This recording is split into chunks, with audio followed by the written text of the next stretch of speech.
ആഴ്ച ആരാണ് പുറത്തു പോകുന്നത്, അല്ലെങ്കിൽ ആരൊക്കെയാണ് പുറത്തു പോകുന്നത്? ഇപ്പൊ നമ്മൾ തന്നെ കമ്മ്യൂണിറ്റിയിൽ ഇട്ട ഒരു പോസ്റ്റ് പ്രകാരം 1 ലക്ഷത്തിന് മുകളിലാണ് അവിടെ വോട്ടിംഗ് നടന്നിട്ടുള്ളത്. അതിൻ പ്രകാരം നോക്കുകയാണെന്നുണ്ടെങ്കിൽ ഈ ആഴ്ച പുറത്തു പോകുന്നത് ശ്രീരേഖ ആയിരിക്കും എന്നുള്ളത് നമുക്ക് സംശയമില്ലാതെ പറയാവുന്ന കാര്യമാണ്. ഏറ്റവും കുറവ് വോട്ട് ലഭിച്ചിട്ടുള്ളത് ശ്രീരേഖയ്ക്കാണ്. അതിന് തൊട്ട് താഴെ നിൽക്കുന്നത് ശരണ്യാണ്. രണ്ടുപേരാണ് ഈ ആഴ്ച പുറത്തേക്ക് പോകുന്നതെങ്കിൽ ശ്രീരേഖയും ശരണ്യയും പുറത്താകും എന്ന് തന്നെയാണ് നമുക്ക് തോന്നുന്നത് വോട്ടിന്റെ അടിസ്ഥാനം വെച്ച് നോക്കുന്ന സമയത്ത്. ഇത് അൺഒഫീഷ്യലാണ്. ഒഫീഷ്യൽ വരുന്ന സമയത്ത് ഇനി എങ്ങാനും നന്ദനയ്ക്ക് വോട്ട് കുറയുമോ എന്നൊരു സംശയം മാത്രമാണ് നമുക്കവിടെ ഉള്ളത്. നന്ദനയ്ക്ക് എന്നാലും ഒരുപാട് സപ്പോർട്ട് ഉണ്ട്. പിന്നെ സായിയുടെ സപ്പോർട്ടേഴ്സ് നന്ദനയ്ക്ക് വോട്ട് ചെയ്യാനായിട്ട് ചാൻസ് അവിടെ ഉണ്ട് എന്നുള്ളത് കൊണ്ട് തന്നെ നന്ദനെ സേവ് ആവാനാണ് കൂടുതൽ ചാൻസ് ഉള്ളത്. ഇനി ഒരു പക്ഷേ ശരണ്യയ്ക്ക് ഒരുപാട് സീരിയലിന്റെ ഫാൻസും കാര്യങ്ങളും ഒക്കെ ഉള്ളതുകൊണ്ട് എങ്ങാനും ശരണ്യ സേവ് ആയിട്ട് നന്ദന പുറത്തു പോകുമോ എന്ന് നമുക്ക് പറയാനായിട്ട് സാധിക്കില്ല.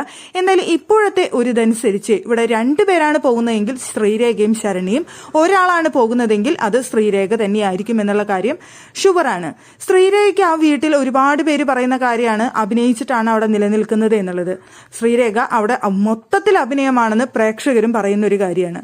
പക്ഷേ അവിടെ വന്ന നമുക്കറിയാം ഗസ്റ്റുകൾ പോലും പറഞ്ഞിരുന്നു ശ്രീരേഖ നന്നായിട്ട് ആക്ട് ചെയ്തു, ആ ആഴ്ചയിലെ വീക്കില് ആ ഒരു കാര്യം അത്രയും നന്നായിട്ട് ആക്ട് ചെയ്തു എന്നൊക്കെ പറഞ്ഞൊരു കാര്യമാണ്. പക്ഷേ ആക്ടിങ്ങിനല്ല ബിഗ് ബോസ് വീട്ടിലേക്ക് വന്നത് എന്നുള്ളത്. ഒരു തവണ 2 തവണയൊക്കെ പ്രേക്ഷകർ അത് ആസ്വദിച്ചെന്ന് വരും. ഒരുപാട് തവണ റിപ്പീറ്റ് ചെയ്ത് വരുമ്പോൾ പ്രേക്ഷകർക്കും ഒരു മടുപ്പ് തന്നെയാണ് തോന്നുന്നത്.